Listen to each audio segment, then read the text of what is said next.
এই দেশকে ভালোবেসে দেশের কল্যাণে, জনগণের কল্যাণে আমাদের দেশকে তারা স্বাধীনতা দিতে সাহায্য করেনি।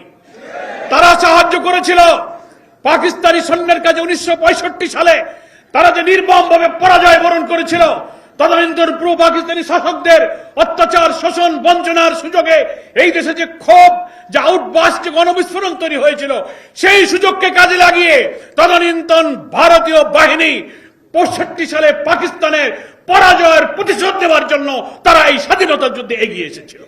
বুদ্ধিজীবীদের কারা হত্যা করলো? বামপন্থী কলকাতা কেন্দ্রিক বুদ্ধিজীবী, ভারতীয় তাবেদার, নানানভাবে তারা এদেশের ইসলামী আন্দোলনকে, জামাত ইসলামকে তারা দায়ী করে থাকেন। কিন্তু ইতিহাসের এখন বহু তথ্য, বহু সত্য বেরিয়ে এসেছে। এই হত্যাকাণ্ড ছিল ভারতীয় সেনাবাহিনীর, ভারতীয় গোয়েন্দাদের একটি সুপরিকল্পিত ষড়যন্ত্রের অংশ। ওই বিজয়ের প্রাক্কালে ভারতীয় সৈন্য যখন রাজধানী সহ গোটা পূর্ব পাকিস্তানকে নিয়ন্ত্রণে নিয়ে নিল, তখন তারা তো নিজেদের আত্মসমর্পণ, নিজেদের প্রাণ বাঁচানো, পালিয়ে যাওয়ার চেষ্টায় তারা ব্যস্ত ছিলেন। কে কাকে খুঁজে কোথায় কাকে হত্যা করবে, নিজেদের জীবন বাঁচাতেই তো তখন তারা ব্যস্ত ছিলেন। জগজিৎ সিং অরোরা আর আত্মসমর্পণ করেছিলেন জেনারেল নিয়াজি। তাদের মধ্যে ডায়ালগ চলছিল আত্মসমর্পণের দিনক্ষণ ঠিক করার জন্য। ভারতীয় সেনাপ্রধানদের, সেনাবাহিনীর ইচ্ছায় আরো 2 দিন, 14 থেকে 16 আত্মসমর্পণের দিনকে শিফট করে 16 তারিখে আত্মসমর্পণের দিন ধার্য করা হয় এবং 14ই ডিসেম্বরে খুঁজে খুঁজে বিশ্ববিদ্যালয়ের শিক্ষক, প্রথিতযশা সাংবাদিক, শিল্পী, লেখক, শিক্ষকদেরকে বেছে বেছে, যারা বেঁচে থাকলে এই বাংলাদেশকে গড়ে তোলার জন্য, সদ্য স্বাধীন বাংলাদেশে অসাধারণ মেধায়, চরিত্র, মনন দিয়ে তারা ভূমিকা রাখতে পারত, তাদেরকে তারা বেছে বেছে হত্যা করেছিল। প্রশাসনের, গোয়েন্দাদের ব্যর্থতার সুযোগ নিয়ে তারা আবার মাথা খোলস বেরিয়ে দিয়ে তারা আবার এই দেশকে দিল্লির তাবেদার বানাবার চক্রান্তে লিপ্ত হয়েছে। তারই অংশ হিসাবে আমি মনে করি আমাদের স্নেহস্পদ সন্তান এই হাদিকে খুন করার জন্য তাকে গুলি করা হয়েছে। তার জীবন সংকটাপন্ন।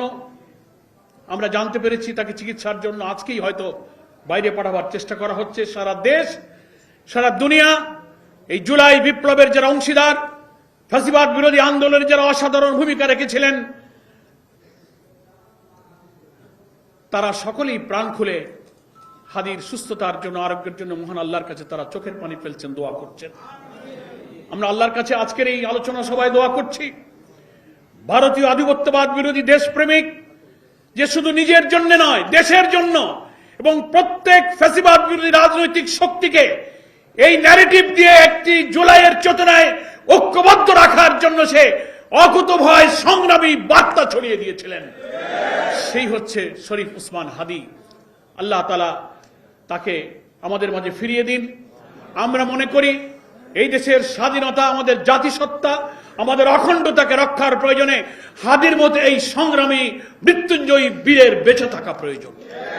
আল্লাহ তাআলার কাছে আমরা সেই দোয়া করছি। প্রিয় ভাইরা আমার, সংক্ষেপে শহীদ বুদ্ধিজীবী দিবস সম্পর্কে আমি শুরুতে যে কথাটা বলেছি তার একটু ব্যাখ্যা দিতে চাই। আজও বুদ্ধিজীবীদের কারা হত্যা করলো? বামপন্থী কলকাতা কেন্দ্রিক বুদ্ধিজীবী, ভারতীয় তাবেদার, নানানভাবে তারা এদেশের ইসলামী আন্দোলনকে, জামাত ইসলামকে তারা দায়ী করে থাকেন। কিন্তু ইতিহাসের এখন বহু তথ্য, বহু সত্য বেরিয়ে এসেছে। এই হত্যাকাণ্ড ছিল ভারতীয় সেনাবাহিনীর, ভারতীয় গোয়েন্দাদের একটি সুপরিকল্পিত ষড়যন্ত্রের অংশ। কারণ 16ই ডিসেম্বর বিজয়ের প্রাক্কালে এই হত্যাকাণ্ডটা হলো। কারা ঘটালো? 8ই ডিসেম্বর বিজয়ের আগে ভারতীয় 36 সেনারা ঢাকায় অবতরণ করেছিল, রেকর্ড আছে। এবং অলরেডি তখন রাজধানী ঢাকা সহ তদানীন্তন পূর্ব পাকিস্তান তখন ভারতীয় সেনাদের নিয়ন্ত্রণে। সেই সময় পাকিস্তানি সৈন্য, তারা যাদেরকে অভিযুক্ত করেন রাজাকার আল-বদর, যে নাম তাদেরকে বলা হয়, স্বাধীনতা বিরোধী যারা লড়াই করছিলেন, ওই বিজয়ের প্রাক্কালে ভারতীয় সৈন্য যখন রাজধানী সহ গোটা পূর্ব পাকিস্তানকে নিয়ন্ত্রণে নিয়ে নিল, তখন তারা তো নিজেদের আত্মসমর্পণ, নিজেদের প্রাণ বাঁচানো, পালিয়ে যাওয়ার চেষ্টায় তারা ব্যস্ত ছিলেন। কে কাকে খুঁজে কোথায় কাকে হত্যা করবে, নিজেদের জীবন বাঁচাতেই তো তখন তারা ব্যস্ত ছিলেন। রাও ফরমান আলী আত্মসমর্পণকারী একজন পাকিস্তানি জেনারেল, তিনি তার ইন্টারভিউতে বলেছেন আন্তর্জাতিক টেলিগ্রাফ পত্রিকায়, আপনারা আজকের পত্রপত্রিকাও দেখেছেন, তিনি বলেছেন, তারপরে ভারতীয় লেখকরা বলেছেন যে ভারতীয় সৈন্যরা যখন এই ঢাকা সহ পূর্ব পাকিস্তান তাদের নিয়ন্ত্রণে নিয়ে নিল, পাকিস্তানি সেনাবাহিনী 14ই ডিসেম্বরই আত্মসমর্পণ করতে চেয়েছিল, কিন্তু ভারতীয় সেনাবাহিনী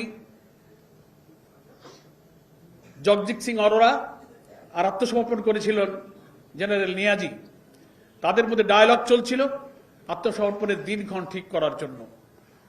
ভারতীয় সেনাপ্রধানদের সেনাবাহিনীর ইচ্ছায় আরো 2 দিন 14 থেকে 16 আত্মসমর্পণের দিনকে শিফট করে 16 তারিখে আত্মসমর্পণের দিন ধার্য করা হয় এবং 14ই ডিসেম্বরে খুঁজে খুঁজে বিশ্ববিদ্যালয়ের শিক্ষক, প্রথিতযশা সাংবাদিক, শিল্পী, লেখক, শিক্ষকদেরকে বেছে বেছে যারা বেঁচে থাকলে এই বাংলাদেশকে গড়ে তোলার জন্য সদ্য স্বাধীন বাংলাদেশে অসাধারণ মেধায় চরিত্র মনন দিয়ে তারা ভূমিকা রাখতে পারত, তাদেরকে তারা বেছে বেছে হত্যা করেছিল।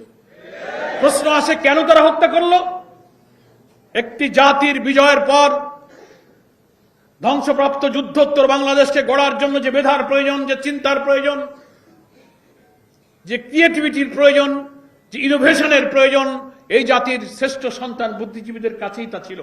ভারত মনে করেছিল স্বাধীনতা যুদ্ধে যেমন ভারত এই দেশকে ভালোবেসে দেশের কল্যাণে, জনগণের কল্যাণে আমাদের দেশকে তারা স্বাধীনতা যুদ্ধে সাহায্য করেনি, তারা সাহায্য করেছিল পাকিস্তানি সৈন্যের কাছে 1965 সালে তারা যে নির্মমভাবে পরাজয় বরণ করেছিল। তদানীন্তন পূর্ব পাকিস্তানি শাসকদের অত্যাচার, শোষণ, বঞ্চনার সুযোগে এই দেশে যে ক্ষোভ, যে আউটবাস, যে গণবিস্ফোরণ তৈরি হয়েছিল, সেই সুযোগকে কাজে লাগিয়ে তদানীন্তন ভারতীয় বাহিনী 65 সালে পাকিস্তানের পরাজয়ের প্রতিশোধ নেওয়ার জন্য তারা এই স্বাধীনতার যুদ্ধে এগিয়ে এসেছিল এবং তারা মনে করেছিল দেশ যদি স্বাধীন হয়েও যায় তাহলে এই বাংলাদেশ যেন চিরদিন আমাদের অনুগত এবং আধিপত্যে তারা থাকে। নামে একটা দেশ হবে বাংলাদেশ, চারিদিকের সীমানা হবে 47-এর সেই সীমানা, আমাদের লাল সবুজ পতাকা, আমাদের জাতীয় সঙ্গীত, দেখতে মনে হবে দেশটা স্বাধীন, কিন্তু তার অর্থনীতি, তার রাজনীতি, তার কূটনীতি, তার বৈদেশিক নীতি, তার ফরেন পলিসি সবকিছুই দিল্লি থেকে কন্ট্রোল করা হবে।